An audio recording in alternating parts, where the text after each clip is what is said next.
ગુજરાત 18 લાઈવમાં આપનું સ્વાગત છે। કોંગ્રેસના જોશીએ ભાજપના જોશી પર આકરા પ્રહાર કર્યા, ત્યારે કહી શકાય કે વડોદરામાં વિરુદ્ધના વંટોળ વચ્ચે સર્જાયો વધુ એક વિરોધ।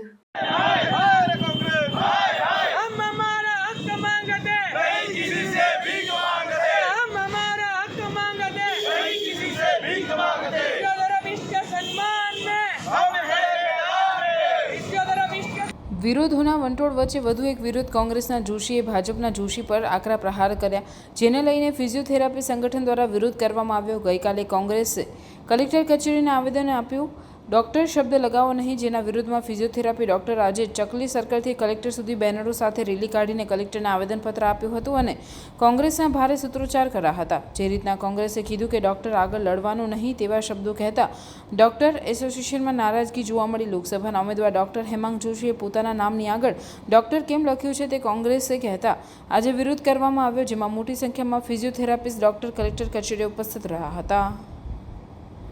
जी गतरोज कहेवाय कि कांग्रेस पार्टी द्वारा अत्यारे राजनीतिनो गरमावो छे अने त्यारे एक निंदनीय बाबत के फिजियोथेरापी प्रोफेशन के जे मेडिकल प्रोफेशन छे अने तेनी लागणी अने तेना जे कारकिर्दी छे एने लागणी दुबाई एवी वातो करी छे अने कलेक्टरने आवेदनपत्र आप्युं छे। त्यारे अमे आजे जे पण आपण जोई शको छो फिजियोथेरापिस्ट लोको भेगा थया छे, त्यारे अमारी प्रोफेशनने एक लागणी दुबाई छे। अमे 4.5 वर्ष मेहनत करीने एक मेडिकल बुक्सथी लईने मेडिकल पेशंटने जोता होय छे, ત્યારે અમને આજે અમારી લાગણી દુભાઈ છે। એમણે એવું કીધું કે અમે ડૉક્ટર ના લગાવી શકીએ, પણ 1968માં જ્યારે સુપ્રીમ કોર્ટમાં એમણે ચુકાદો જોયો, પણ જો એકવાર એ પુનરાવર્તિત કરીને એમણે ગૂગલનું જ્ઞાન એવું કહેવાય, ગૂગલ ઇઝ નોટ ગુરુ, ગૂગલ પર જોઈને એમણે આ તથ્યને માની લીધું। પણ 2011ની અંદર ગવર્મેન્ટ બોડી એટલે કે Gujarat state council four physiotherapist GCPD એમને હક આપ્યો છે આ માટે, એટલે અમે હકને લઈને આજે અમે બધા ભેગા થયા છે અને અત્યારે કલેક્ટરશ્રીને આવેદનપત્ર આપવા જઈ રહ્યા છે। જી સપ્ટેમ્બર 8ના રોજ વર્લ્ડ ફિઝિયોથેરાપી ડે અમે મનાવતા હોઈએ છીએ, ત્યારે પ્રધાનમંત્રીશ્રીએ એમના સંબોધનમાં સંબોધ્યું છે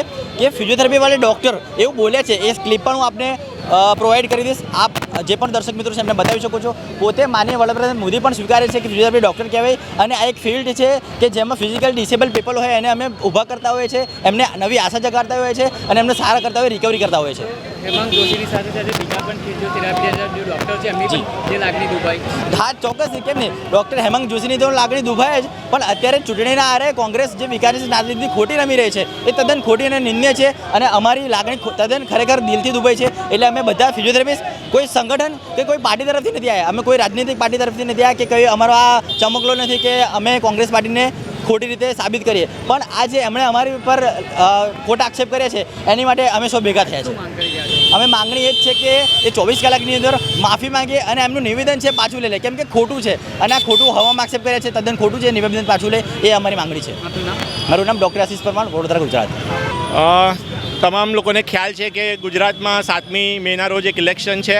આ ઇલેક્શનમાં જ્યારે કેન્ડિડેટ ફિઝિયોથેરાપિસ્ટ છે અને ડૉક્ટર હેમાંગ જોશી જ છે, એની સામે એના રાજનૈતિક વિરોધ કરવા માટે એક નેતાએ અને સમગ્ર કોંગ્રેસ પાર્ટીના પીઠબળ દ્વારા એની સામે એક આક્ષેપ કરવામાં આવે છે કે પોતાના નામની આગળ ડૉક્ટર ના લખી શકે કારણ કે એક ફિઝિયોથેરાપિસ્ટ છે, જ્યારે સત્ય એ છે કે Gujarat state council four physiotherapist એને 2011માં જ એક ચુકાદો આપ્યો છે અથવા એને એક ડિસિઝન કર્યું છે, જે એક ગવર્મેન્ટ બોડી છે કે ફિઝિયોથેરાપિસ્ટ પોતાના નામની આગળ ડૉક્ટર લખી જ શકે।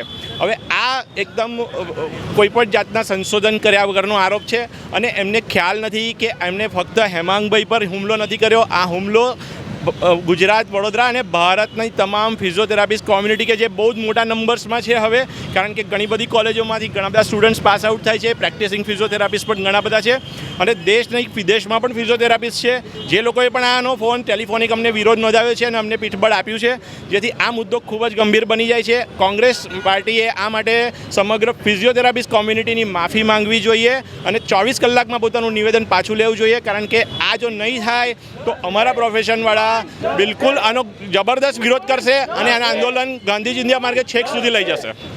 શું નામ આપણું? ડૉક્ટર સ્નેહલ શાહ।